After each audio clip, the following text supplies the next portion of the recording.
আমি আজ রান্না করছি কড়াই শাক। প্রথমে ছোট ছোট করে কেটে নিচ্ছি, এবারে আলু খোসা ছাড়িয়ে পিস পিস করে কেটে নিচ্ছি।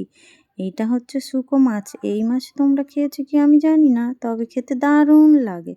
মাছটা ভালো করে বেছে নিয়ে কেটে নিলাম। এবারে সব কিছু ভালো করে ধুয়ে নিলাম। গরম তেলে পেঁয়াজ কুচি, রসুন বাটা এবং হলুদ গুঁড়ো, লঙ্কা গুঁড়ো, জিরে গুঁড়ো এবং মরিচ গুঁড়ো ও লবণ দিয়ে মশলাটা কষিয়ে নিলাম। উপর থেকে দিয়ে দিচ্ছি শুকো মাছ, একটু কষিয়ে হাফ তুলে রাখবো। এবারে এর মধ্যে আলু দিয়ে কষিয়ে নিচ্ছি, তারপরে শাক দিলাম। শাক দিয়ে ভালো করে কষিয়ে এবারে আমি জল দিচ্ছি। জল দিয়ে তারপরে কষিয়ে রাখা শুকো মাছটা উপর থেকে দিয়ে দিলাম। এবার আমি ঢাকা দিলাম।